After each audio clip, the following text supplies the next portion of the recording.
Bonjour à toutes et tous, j'espère que vous allez bien et que votre semaine s'est bien passée. Je vais passer dans cet hebdo en revue un certain nombre d'actions, en utilisant la méthode GTAS, bien évidemment, méthode qui démocratise réellement l'accès à la bourse, et je vais vous le prouver, vous le démontrer. Mais on va surtout voir, est-ce qu'il convient de s'inquiéter alors que ces marchés ne font que grimper, alors que les acheteurs ont pris la main très clairement sur les vendeurs, ou est-ce qu'il est temps de crier au loup? Est-ce qu'il est temps de rejoindre le camp des pessimistes? Est-ce qu'il est temps de rejoindre tous les vendeurs qui pullulent sur YouTube, sur Internet et qui sont là pour vous faire peur, pour vous inquiéter et qui pour certains sont vendeurs depuis 25 ans? Allez, c'est parti.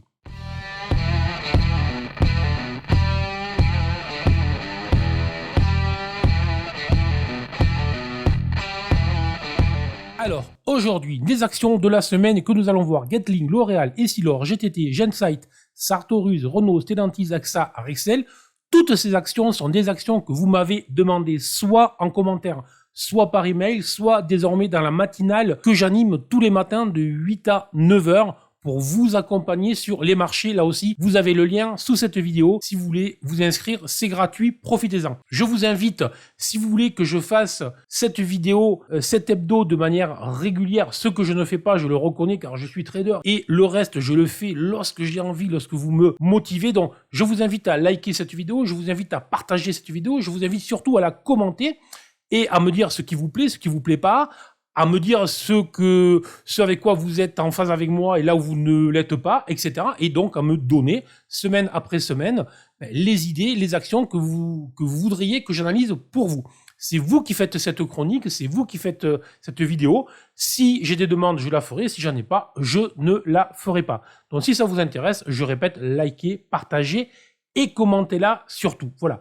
Pour ceux qui ne me connaissent pas, je m'appelle Bernard Prats Desclos. Ça fait bientôt près de 30 ans que je suis sur les marchés financiers. D'abord trader individuel, puis gérant professionnel, désormais à la tête d'Ewinvest, une start-up fintech qui démocratise l'accès à la bourse pour tous grâce à des algorithmes, grâce à des process de gestion et notamment de gestion du risque qui vraiment sont là pour vous aider, nous aider. Je les utilise directement et je vais vous le prouver et vous le montrer dans cette vidéo. Allez, nous y allons tout de suite pour les analyses. Petit avertissement de rigueur, bien évidemment, toutes les informations délivrées durant cette vidéo le sont à titre pédagogique. On ne joue pas en bourse, on gère son risque. Vous êtes bien évidemment responsable et je ne donne aucun conseil en investissement ni une recommandation d'achat ou de vente de produits financiers, d'actions et autres. Mais vraiment, j'insiste bien, moi, sur la gestion du risque, la protection du capital. C'est en faisant ça que vraiment on gagne en bourse. Ce n'est pas en jouant et en faisant le malin et en mettant des jolies filles comme j'ai pu le faire aujourd'hui ou en montrant des gros billets de manière très humoristique. Encore une fois, j'espère que les choses sont claires. Et voilà. Si vous êtes sérieux, tout se passera bien. Si vous l'êtes pas, si vous rêvez, tout se passera mal. Aucune surprise. Alors, je vais démarrer avec Getlink. Getlink, évidemment, vous connaissez, si vous ne connaissez pas, je vous le dis, c'est l'ancienne Eurotunnel ou c'est Eurotunnel avec son nouveau nom. Alors, je ne vais pas vous faire trop de fondamental aujourd'hui sur les actions. On va essayer que cette vidéo se tienne puisqu'on a quand même une dizaine d'actions à voir et que ça ne dure pas 3 heures. On verra ça lundi avec nos abonnés. Si on prend un peu de recul, valait quand même plus de 20. Elle est descendue sous les 15, autrement dit une baisse de plus de 25%. Depuis, tout simplement, on va remarquer qu'elle a fait 3 bas plus bas. Alors, si je mettais des indicateurs de divergence, ce n'est pas la peine lorsqu'on a un peu l'habitude, on le voit très bien, on verrait très bien qu'il y a une divergence.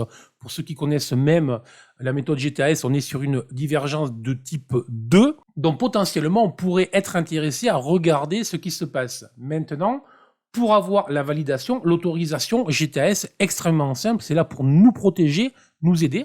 Tant que mon fond d'écran est rouge sur cette UT, jour mon UT d'investisseur, je ne peux pas acheter. Tout simplement, c'est interdit. Mais par contre, je peux aller voir sur les UT inférieures, en travaillant sur des temporalités différentes, voir si je ne commence pas à avoir des indications d'achat, puisque bien évidemment, avant que l'UT jour devienne verte, on a eu le 5 minutes qui a été vert, le 30 minutes, le H1, le H2, etc. Et là, je vais constater tout simplement que effectivement, j'ai une configuration en plus que je ne citerai pas, mais que beaucoup auront reconnu, qui est une configuration de retournement chartiste. Et j'ai surtout une accélération et j'ai enfin tous mes indicateurs, et notamment le fond d'écran, le convergence qui est vert. Bon. Et si je fais très vite, on va faire une analyse vraiment express du sujet. Si je fais un simple report de l'amplitude du range précédent de cette configuration, allez, on va abréger le suspense, bien évidemment, mais on est sur une configuration graphique que tout le monde a reconnue, bien évidemment, qui est une configuration en épaule, tête-épaule inversée, ETUI, configuration de retournement haussière, avec une jolie cassure, volume moyen, mais une cassure très adéquate en accélération. Et surtout, ce qu'il y a de très intéressant, c'est que mon indicateur de convergence est devenu vert juste à ce moment-là.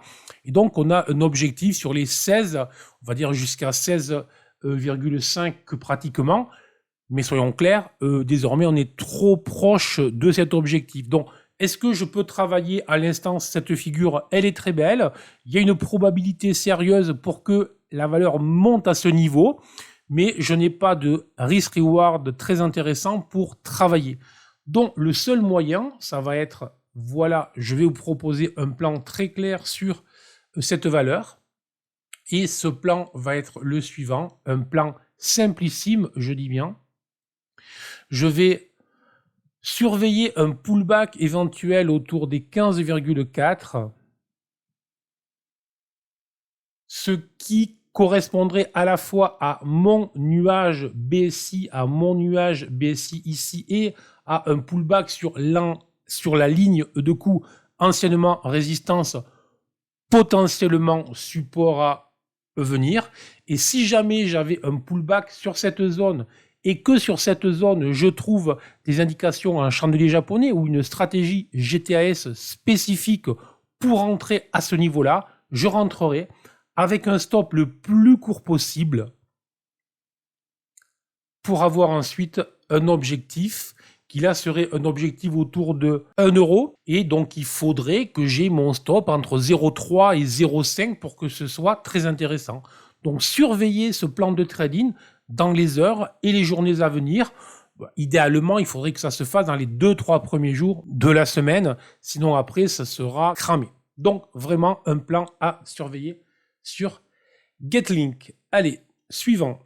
L'Oréal, magnifique valeur, qui nous avait fait une configuration de retournement spectaculaire, qui durant plusieurs semaines depuis le début de l'année restait vraiment bloqué dans un range étroit et qui est en train d'accélérer brutalement, violemment, et sous le coup de ces résultats, une mode autour du luxe. Que peut-on faire dans une configuration que nous avons là? Est-ce que je l'ai en portefeuille? Je l'avais en portefeuille, je suis sorti. Moi, je dis toujours ce qui est. J'aimerais vous dire, je l'ai encore. Non, je l'ai sorti trop tôt. Donc, est-ce que je peux reprendre sur les niveaux actuels? Sûrement pas. Déjà, si on va un peu sur le plan fondamental, on commence à être extrêmement cher sur cette valeur. Alors, cher, évidemment que tout ça reste relatif. J'ai fait plusieurs vidéos sur les analystes financiers, etc. On voit bien que la valorisation qu'ils donnent, souvent, ne reflète pas la réalité de ce que va faire ensuite l'entreprise. Mais qu'on le veuille ou pas, les PER qui sont donnés pour cette valeur, désormais, magnifique valeur, je dis bien, commencent à être très excessifs. Alors, c'était chaud lorsque les taux étaient à 0. Lorsque vous avez des taux à 3, 3,5 ou à 5 aux États-Unis, là, les PER très élevés commencent à être de moins en moins justifiés. Alors, c'est bien beau de vouloir rechercher de la croissance et c'est justifié normalement dans un environnement où effectivement on va rentrer plutôt dans un modèle de croissance économique ralentie, voire une récession. Donc, c'est logique et normal que les investisseurs se reportent vers des entreprises de croissance, notamment qui sont ouvertes sur la Chine au vu des résultats qui sont faits en Chine. Mais moi, lorsque j'ai ça, lorsque j'ai le vendredi le plus grand chandelier depuis très très très longtemps. Alors j'ai pas un volume colossal, mais j'ai quand même un volume significatif. Alors volume significatif, mais on a eu quand même, on était sur une échéance mensuelle. Donc effectivement, le volume n'est pas d'un gros intérêt. Même, je dirais, le volume aurait dû être beaucoup plus gros que ce qu'il est là. Mais j'ai pourtant un chandelier très étendu. Donc, alors là, je suis en mode méfiance absolue. Alors, attention, lorsque les marchés sont euphoriques, ça peut monter, monter, monter, monter. Mais là, aucune chance que je saute dans ce train-là. C'est-à-dire que tant que la valeur ne reviendra pas taper les anciennes résistances sous les 400, voire sous les 360, 70, je n'y touche pas.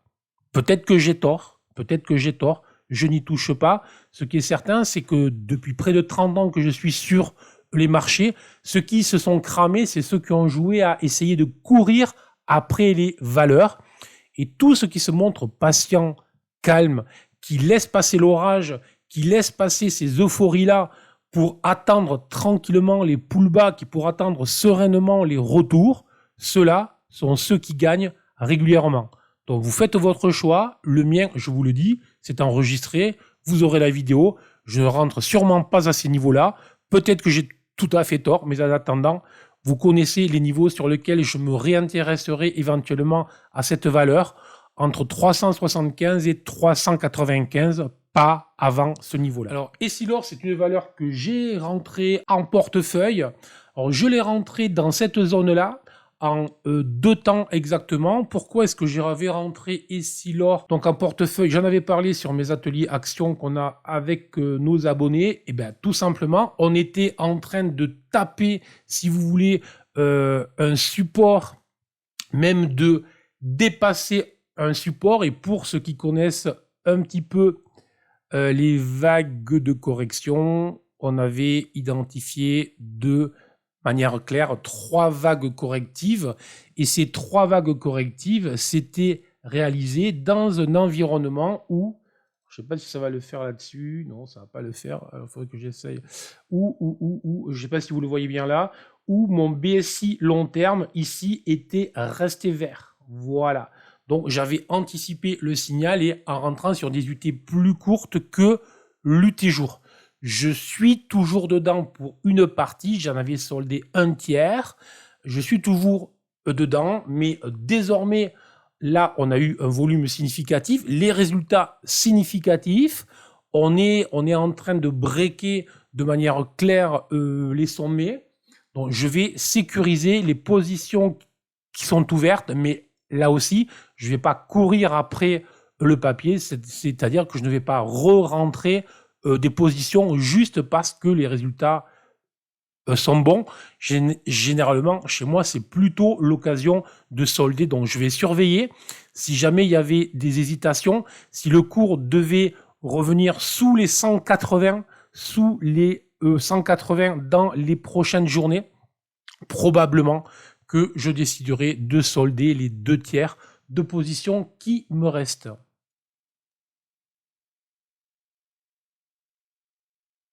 Ensuite, GTT, on m'a demandé.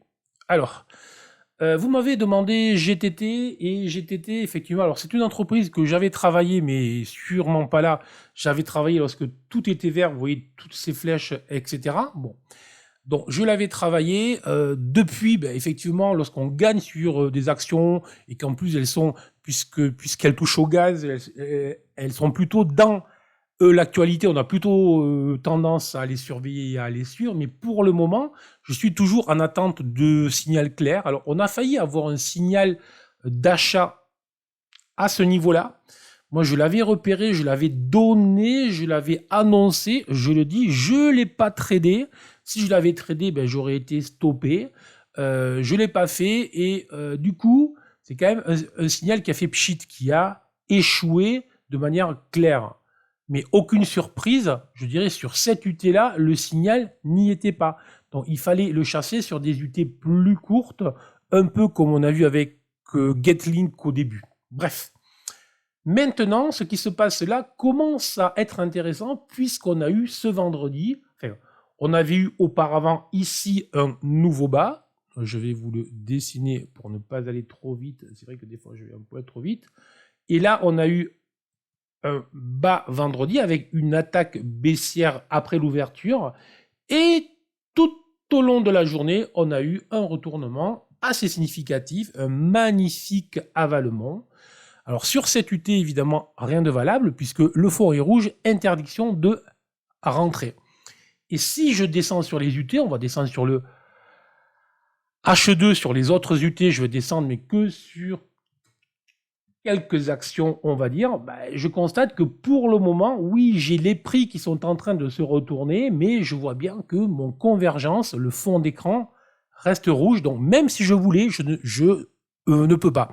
Et dans tous les cas, je sais que c'est une règle, je sais que suivre cette méthode qui est essentiellement visuelle est le meilleur moyen de ne pas me tromper, car c'est le meilleur compromis que je connaisse. Donc, il y a quelque chose qui ressemble à peut-être un point bas, et peut-être que le marché est en train de se retourner, mais je dois attendre, je dois patienter, je dois avoir le feu vert de ma méthodologie. C'est le meilleur moyen de ne pas être en stress, d'être rigoureux, d'être discipliné de manière simple. Donc, je respecte.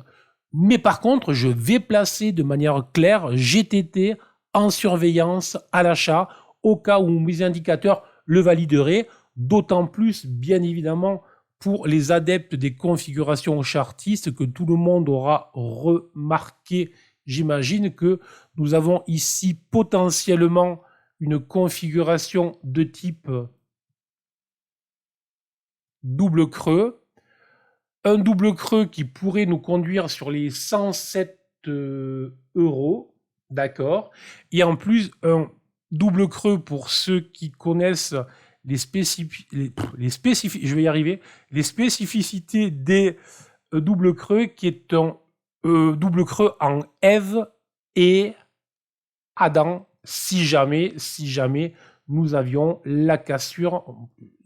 Pour être précis, il faut que je l'amène là, celui-là, si je vais y arriver, hop, bien voilà, toi, voilà, super.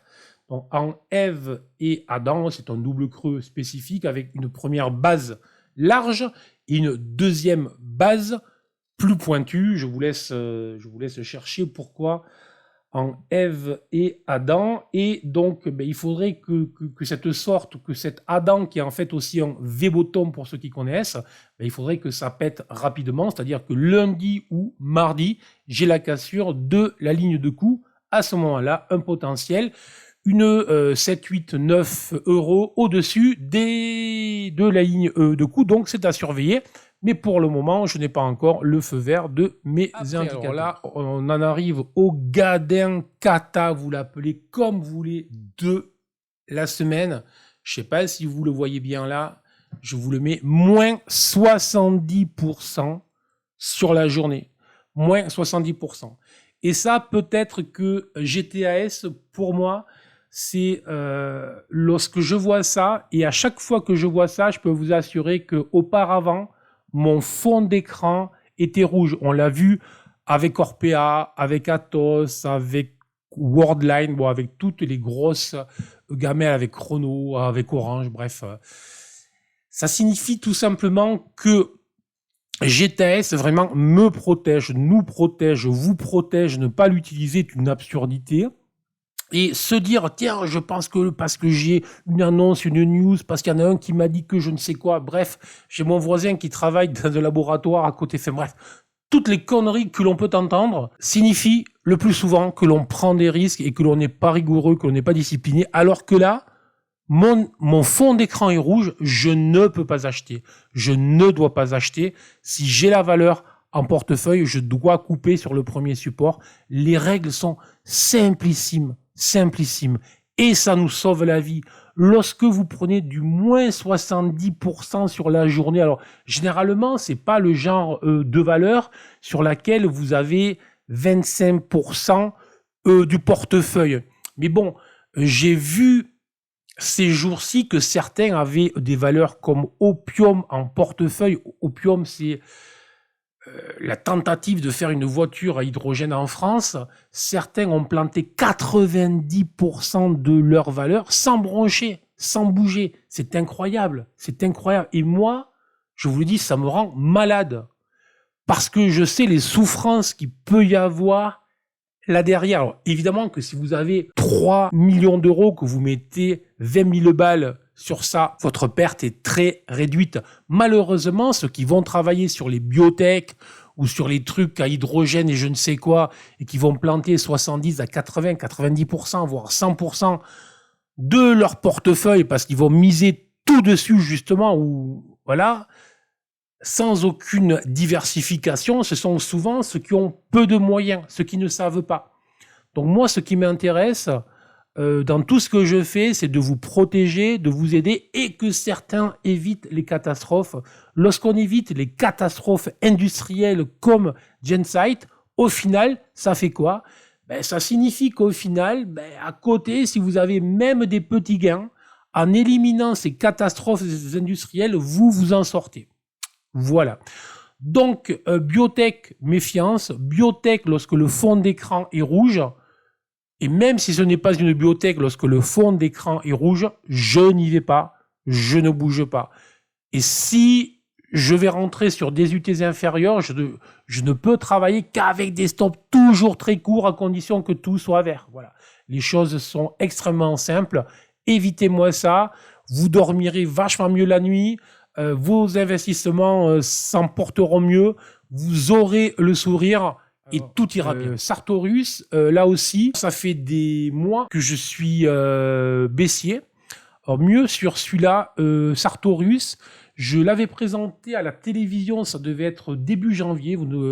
Je pense que c'est enregistré, donc vous pouvez le retrouver. Ça devait être la première interview TV que j'avais fait en 2022, janvier 2022, donc c'était le mercredi, je pense, le 5 d'ailleurs. J'avais annoncé à la télé, donc c'est enregistré, je veux dire, c'est pas, voilà, vous pouvez le retrouver, j'imagine que la vidéo est encore en ligne sur ETV Finance. J'avais annoncé, alors que c'était quand même une valeur vedette, puisqu'elle venait de faire pratiquement x3. Bon. J'annonçais honnêtement, presque timidement, en disant « Je suis désolé de déranger, mais selon moi, il semblerait que la valeur doive descendre au moins sur les 350. » Vous voyez, j'ai laissé le schéma. Et potentiellement sur les 300. Vous voyez, ça faisait quand même une baisse de près de 30%. Et lorsque vous annoncez ça la première semaine de janvier, évidemment, vous avez le journaliste qui vous regarde en faisant un petit peu la grimace. Bon, je disais, je suis désolé, c'est ce que j'ai. Après, voilà, j'ignore si le truc qui va payer ou pas. Donc, bien avant que ce soit rouge, en plus. Et depuis que c'est rouge, donc depuis 1 an et demi pratiquement, je suis à l'écart de cette valeur, puisque mon fond d'écran a été rouge, et les rares fois où il n'a pas été rouge, je n'ai jamais eu de signal tout vert, m'indiquant que je pouvais y aller. Les choses sont simples. Je ne peux pas rentrer sur cette valeur. Si je regarde les analystes, j'ai fait un petit montage vidéo que vous pouvez retrouver sur Twitter sur le sujet. Tous les analystes étaient à l'achat. Je crois que sur 10 ou 12 qui la suivent, il y en avait 8 ou 10 à l'achat et 2 qui étaient soit conservés. Enfin, bref, voilà. Aucun vendeur. Ça signifie que depuis des mois, c'est une valeur qui se gamelle, qui perd 20 à 30%. Personne ne bronche, tout le monde est à l'achat puisque tout va bien. Là, voyez bien que nous, tranquillement, on est à l'écart. Je n'ai jamais acheté cette valeur depuis janvier 2022. C'est juste impossible. Même quelqu'un qui ne comprendrait rien, il le comprend tout simplement. Bon. Et là encore, je me souviens, j'ai lu un certain nombre de choses lorsque le support tenait et je surveillais. Est-ce que le support travaillait légèrement sous les 300 va tenir ou pas? Mais ce que je constatais, c'était que le nuage poussait et que tant que les pullbacks, là, ce que je vous ai mis là, tant que les pullbacks se font au sein du nuage, la probabilité à un moment ou à un autre, c'est que ça break violemment, voilà. Et là, effectivement, vendredi, après une première violente cassure sur les résultats mauvais et le lendemain, encore une revente, ça commence à ressembler à du climax. Donc, peut-être qu'on est sur un point bas. Alors, est-ce qu'on peut être très contrariant en attaquant ce point bas à l'achat? Certains pourraient le faire. J'ai des exemples qui démontrent durant toute l'année 2022 sur des valeurs, encore une fois, voilà, comme Atos, Worldline Co, qui sont passées de près de 100 à 10 pour certaines. Je vous laisse regarder lesquelles. J'avais des abonnés, lorsqu'on faisait les lives, qui me disaient: est-ce qu'à 50 on achète? Parce que vraiment, non, c'est rouge. Est-ce qu'on achète 40? Non. Est-ce qu'on achète à 30? Ben, s'il y a 50 qui voulaient acheter, vous voyez bien qu'à 30, il fallait acheter. Mais à 20 aussi. Et à 10, vous faites quoi? Voilà. Donc, je dis que potentiellement, effectivement, on pourrait être sur un point bas. Mais tant que ça restera rouge, tant que, pour moi, on ne repassera pas au-dessus du nuage, donc au-delà des 300 dans un niveau qui va être dynamique, tant qu'on restera sous ces niveaux-là, je suis à l'écart, car effectivement, on peut rebondir de 10 à 15 à 20% sans problème, mais sans remettre en question la baisse moyen-long terme. Donc, essayez de jouer à ça, effectivement, c'est un jeu sur lequel on peut très vite prendre 10 ou 15 ou 20%. Pour moi, je ne le fais pas, c'est trop risqué, j'ai trop de métiers, j'ai vu trop de gamelles et je vous conseille vraiment d'éviter ça, parce que ça c'est le pire, parce qu'évidemment que sur les réseaux sociaux, vous pouvez aller voir des petits malins qui vont acheter ça, ça va payer dans une semaine ou deux, ils vont vous dire j'ai gagné 10 ou 15 ou 20%, sauf que vous expliquez à votre cerveau je fais ce que je ne dois jamais faire. Voilà. Et j'ignore, encore une fois, je vous dis bien, peut-être que c'est un point bas, peut-être que j'ai tout à fait tort, mais ma rigueur, ma discipline, le fait que je sois là près de 30 ans après mes débuts, ben c'est juste que ça, je n'y touche pas, j'attends de voir que les acheteurs se présentent. Mon objectif n'est jamais de choper le point bas, ça ne m'intéresse pas. Mon objectif est de travailler lorsque les investisseurs veulent cette valeur et pour le moment, ils ne le veulent pas. Même si c'est un point bas, j'ai tout mon temps. J'espère que les choses sont claires à ce niveau-là. Allez, nous continuons avec Renault. Alors là aussi, Renault, les gadins se poursuivent. Alors, Renault, c'était une valeur que j'avais adorée à un moment où peu de gens la voulaient. Tout le monde me disait, mais pourquoi tu touches à cette valeur? Ça a été un parcours remarquable x2 quand même. Et tout était vert. Vous voyez la grosse différence, tout était vert. Quand tout était vert, tout va bien. Bon, Renault nous a fait là aussi une configuration graphique basique qui m'a fait vendre ce que je possédais, et donc un double sommet classique. Derrière, je commence à fragiliser, et si jamais il vous reste des actions, lorsque vous commencez à voir que les pullbacks se font dans le nuage, que le nuage est rouge, que le BSI line ou le stop BSI devient résistance, que l'ancien support, la ligne de coup du double sommet a bien servi d'inversion de polarité, ben, tous ces éléments font que si l'on reste en position ouverte, même pour du long terme, ça ne devient plus une bonne idée. Vous voyez, là, c'est un peu la même chose. Ça, je l'ai montré pour ceux qui me suivent à la matinale. C'est vraiment une configuration que j'avais. Et j'ai fait, d'ailleurs, j'ai fait une vidéo dessus sur un trade réalisé sur cette même configuration avec le nuage. Ça, c'est vraiment une configuration que j'aime beaucoup. Et je vous expliquais juste avant avec Sartorius aussi que c'est une configuration qui est souvent le prélude à une forte accélération. Ben, vous voyez, lorsque vous passez de près de 39 à près de 32,5, vous voyez bien que ça chute très fortement. Bon, donc c'est violent tout ça. Et donc, pour le moment, alors, le fond reste vert, on est bien d'accord. Donc, on a encore des supports à franchir. plus que probablement, cette zone, allez, on va dire une zone large, mais largement travaillée ici, donc entre 30 et 32, voire les niveaux actuels devraient supporter les cours. Peut-être à surveiller tant que mon BSI long terme restera vert, mais pour le moment, on n'est plus sur une dynamique. Et comme on va le voir avec Stellantis, lorsque Elon Musk se mêle des choses et lorsqu'il décide de casser les prix sur ses véhicules automobiles, ben, tous les autres pèlent parce que lui a des immenses marges, donc il peut se permettre de réduire fortement ses marges, même si les investisseurs, du coup, ont vendu l'action Tesla cette semaine. Mais les autres constructeurs qui ont des marges beaucoup plus faibles, ils sont pris à la gorge. Et les investisseurs font quoi? Ben, ils sortent. Donc le secteur auto, j'étais très favorable depuis plusieurs trimestres. J'avais soldé au fur et à mesure mes actions. Je n'en ai plus depuis plusieurs semaines. J'ai pas l'intention de revenir sur ce secteur. Allez, on va continuer avec le cousin Stellantis. Alors, je l'avais soldé. Alors, j'avais fait un tweet, c'est vrai, donc vous pouvez aller retrouver le tweet. J'avais soldé ici ou ici, enfin, proche du sommet. Un immense coup de bol. Je vous ai dit avant, je sais plus pour quelle valeur que j'étais sorti largement trop tôt. Donc, lorsqu'on est un investisseur, on fait des choix. Moi, je vous dis ce que je fais. Voilà. Donc là, un immense coup de bol. Vu qu'on se rapprochait des sommets précédents, j'avais décidé de solder. Voilà.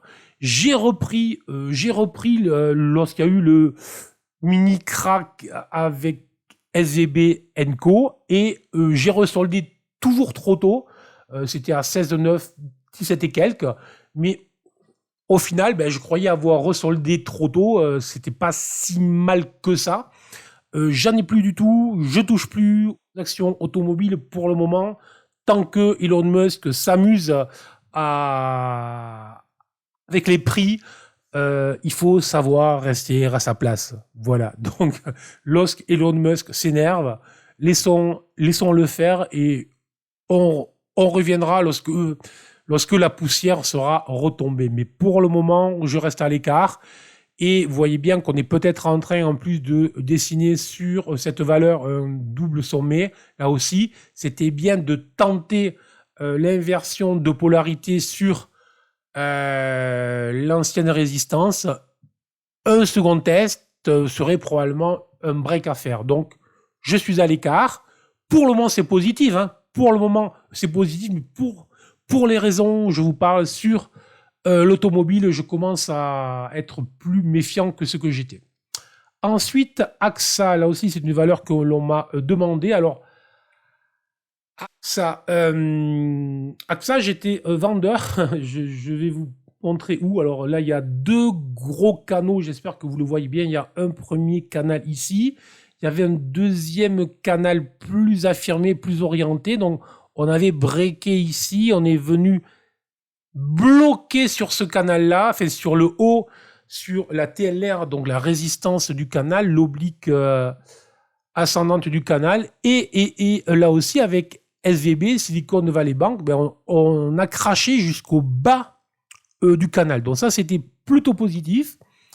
Alors, j'ai hésité à reprendre pour tout vous dire, mais j'ai travaillé sur d'autres valeurs financières dont celle-là, je ne l'ai pas touchée, donc je ne suis pas dedans. Mais par contre, elle a une figure qui est assez intéressante, je dirais. On a retracé désormais plus de 62%. Moi, je vais virer les canaux parce que sinon, je trouve qu'on n'y voit rien. Voilà. Moi, lorsqu'il y a trop de traits, voilà.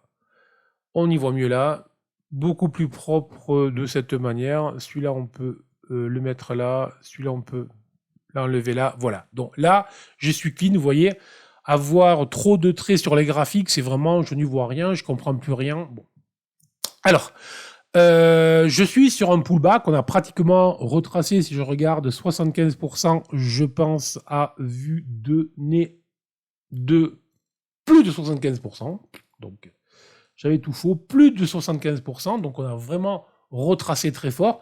Tout est repassé vert. J'ai même eu un double croisement ici. Pour ceux qui connaissent la stratégie RCT validé ici. On a un signal à l'achat, donc tout est propre, tout est positif. Donc sur cette UT,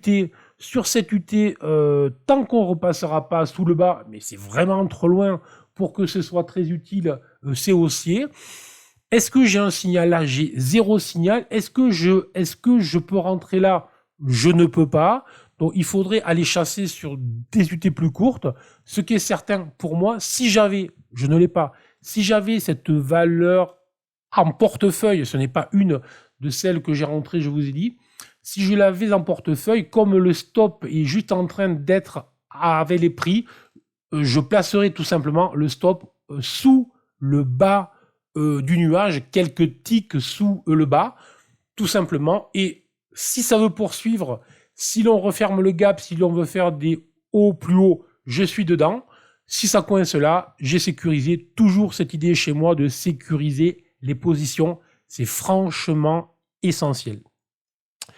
Et on finira avec Rexel. Là aussi, c'est une demande que j'ai eue. Alors, Rexel, pour ceux qui ne connaissent pas, c'est du matériel électrique. Alors, formidable valeur qui a rebondi très fortement, qui avait breaké une TLR très proprement, anticipé le break, anticipé par l'indicateur et par tous les indicateurs verts. Je vais y arriver. Ça, c'est toujours du très positif. Ça, c'est bien. Je ne l'ai pas travaillé, hein, celle-là, je vous l'ai dit. Et désormais, on est dans une phase de correction. Alors, on est dans une phase corrective qui est intéressante et je vais essayer de vous l'expliquer rapidement. C'est-à-dire que on peut considérer que là, alors si je trouve le bon, voilà, on va trouver le bon. Bon, je vais prendre le point bas à ce niveau-là. On pourrait aller chercher le véritable bas, mais on peut considérer qu'ici on est sur le début d'une vague 3. Je vais pas vous rentrer dans des comptes zéliotistes compliqués, mais c'est une possibilité. Bon, donc c'est plutôt bien de le mettre là. Je vois que je suis venu chatouiller, chercher sous les 50%. On a très vite rebondi. J'ai préservé les 62% et j'ai préservé surtout cette inversion potentielle de polarité, autrement dit cette TLR qui pourrait devenir une TLS. TLR, Trendline Résistance, qui pourrait devenir une Trendline Support, donc une oblique résistance qui pourrait devenir une oblique descendante support. Ce qui signifie tout simplement pour moi que tant qu'on reste au-dessus des 62%, tant qu'on reste au-dessus de cette TLS potentielle, je dis bien, je suis plutôt positif. Est-ce qu'être positif, ça veut dire que je saute dans le train? Sûrement pas. Et pourquoi est-ce que je ne le fais pas?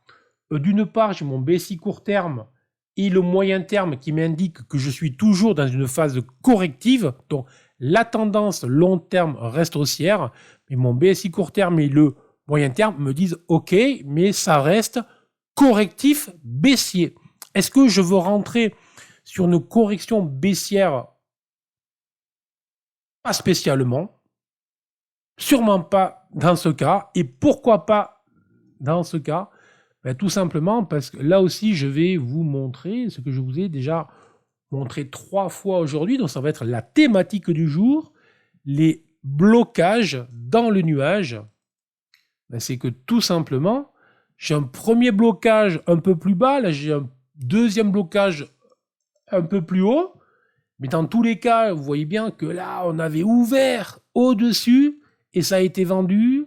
Et vendredi, alors que le CAC, enfin que le marché français finit en boulet de canon, ben on fait un doji qui ressemble à peu de choses, enfin qui ressemble à un doji, tout simplement. Et le nuage est rouge et le nuage s'élargit. Donc ça signifie que pour le moment, tant que je vais rester sous les 22, en clôture jour, toujours si je travaille en mode investisseur sur cette UT, je ne peux pas rentrer, je ne dois pas rentrer. Voilà. Donc, plutôt rechercher éventuellement soit des replis et des signaux, peut-être sur des UT plus courtes, entre 19 et 20, je dirais, dans les prochaines journées, ou alors un break des 22, validé par mon BSI court terme et le moyen terme, qui pourrait à ce moment-là me donner l'autorisation extrêmement simple, extrêmement visuel, me disant vas-y, c'est bon, tu as le feu vert et le stop, tu le places selon le stop de la stratégie classiquement. Allez, j'en termine pour aujourd'hui. J'espère que vous a plu. Si ça vous a plu, comme je vous disais au début, vous likez, vous partagez, vous commentez surtout, vous me dites les actions avec lesquelles vous êtes en phase et si vous voulez que je vous refasse régulièrement, hebdomadairement cette analyse, vous m'indiquez en commentaire ou par mail ou par ce que vous voulez, surtout en commentaire de préférence, les actions que vous voulez que j'analyse pour la semaine prochaine, etc. Sur ce, je vous souhaite un excellent week-end. Je vous dis à la semaine prochaine ou à lundi matin. Vous avez le lien pour vous inscrire à la matinale des traders. C'est gratuit, c'est tous les jours et vous pouvez me suivre pour les plans de trading en mode des traders, pas du tout sur un mode investisseur, comme je viens de faire là. Excellent week-end à tous. Allez, à ciao.